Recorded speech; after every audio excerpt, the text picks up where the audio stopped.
What's up, everybody? This is Dane from the Gunmetal Armory podcast on Prepper Broadcasting Network.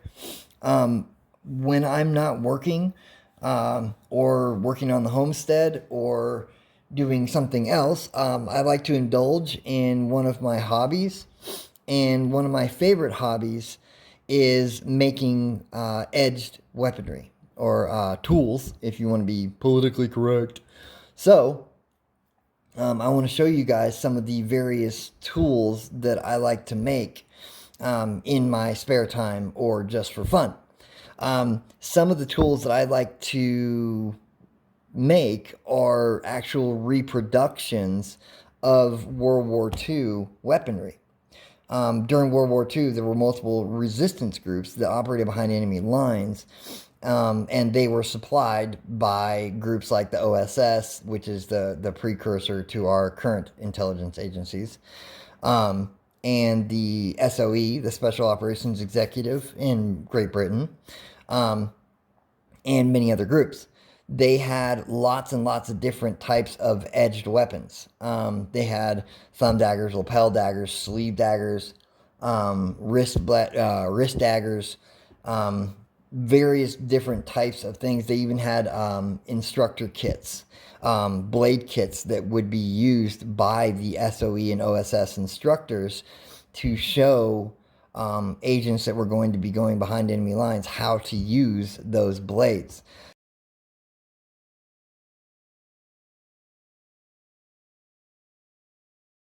So, one of my favorite things to do is to make those weapons from those toolkits or the ones that were made separately.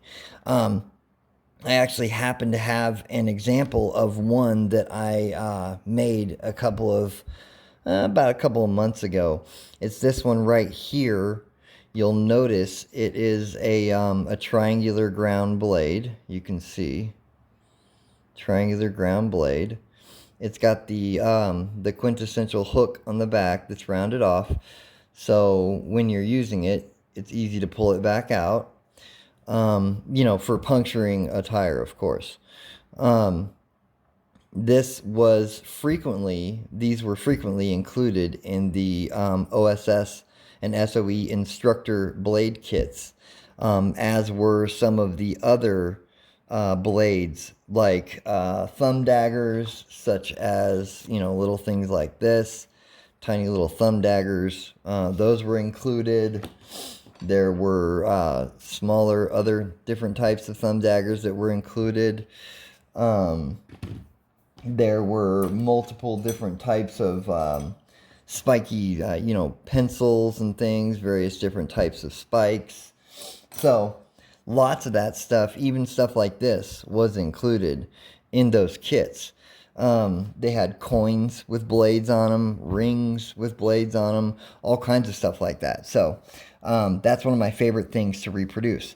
Another thing that they would have in those kits would be like bodkin nails or like hat pin daggers and things like that. This is a reproduction that I did myself. Another triangular ground blade here, you can see, with the ejection seat danger logo there, that they have, of course, danger zone, that they have on the ejection seats in fighter planes on all three sides of the triangular blade. So this one I made on the lathe quite a while back just for fun, and I threaded on and attached a cyborg skull here that you can see. I believe this skull is from Schmuckatelli Company. It's called their cyborg skull, if I remember correctly. But this one I'll probably make a sheath for pretty soon. So anyways, this one here, this one I quarter wrapped the handle here and used some rubber tubing to hold the handle wrapping in place and to give me extra grip there. This is 1095 square bar here that I used for this. You can see that it is a sharp tip, but I actually made it a chisel tip, a very tiny chisel tip. It's kind of hard to see. But I made it a chisel tip because I wanted it to be stronger. You can see the handle is more than big enough for your hand. And of course, it's got its sheath. Let's see, moving on. This one here is just another spike that a woman could put in her hair, take the ring off. You could attach it to something if you wanted to by the ring, like your molly gear or something. I wouldn't suggest it, but you could. It has a brass sheath here, and it's got a 1095 drill rod spike here. It's not triangular ground, it's just the normal spike ground to make it sharp on the tip. And it's got a rubberized handle to make it nice and grippy for when you need it. It's also got a real small skull on the end of it, which is cool. So there's that one. This one here I made for a friend whose wife wanted something she could carry with her that would be super lightweight. It's made of carbon fiber, titanium, and G10. So this one here you just unscrew and you got your spike right there. Titanium and carbon fiber and G10. Cord wrapped handle, lanyard if you want it. Big enough for your hand. Plenty big enough for the hand. You got extra grip if you need it. Very solid, very strong. Just a nice tool overall. I really like this one. But she actually ended up not being able, my buddy's girl actually ended up not being able to carry that where she wanted to carry it. So she decided against it and I kept it. These are carbon fiber straws that you can use for, your coffee in the morning. Or with a rubberized handle here, you could use it for something else. You might be able to deflate a tire if you need to rapidly deflate a tire. Cut or ground at an extreme angle there. So it's very, very easy to puncture things. Really thick-walled carbon fiber, which is good. Then I have this one here, this carbon fiber as well. Not as thick a wall as this one here, but still pretty thick. Super, super lightweight. It's got the straw end on it, so you can use it for drinking or to make it look like it's a straw.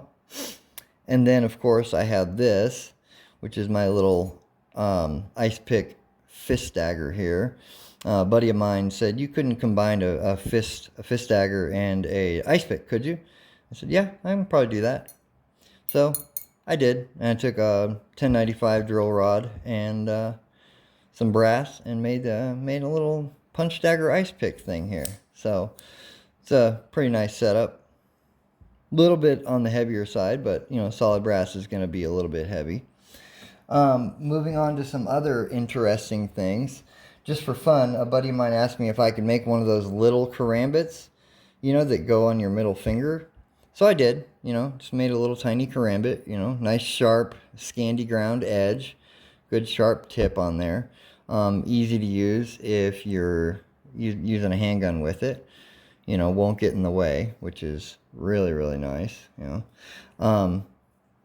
This was just made because somebody asked me if I could make it. And I did. No big deal. Easy to make. So, there's that one. These. Somebody wanted to know if I could make the Sharpies with the spikes on the tips, and not exactly difficult to do in very short order. I was able to do that. So, if you guys want one of these, I'll hook you up.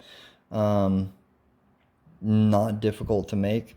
If you guys want me to do a tutorial on how to make them, I could do that too. Again, not difficult to make. So, I don't know, guys. If there's anything that you guys see here that you actually like or want to get your hands on or purchase, feel free to email me, gunmetalarmory@gmail.com. You're more than welcome to. Otherwise, I think I'm going to end it there. I hope you guys enjoyed what you saw, and I hope that there was some fun had by all. So, anyways, if you guys have any questions, again, email me at gunmetalarmory@gmail.com. Otherwise, I'll see you next time as we go deeper inside the forge of the Gunmetal Armory. Good night, everybody.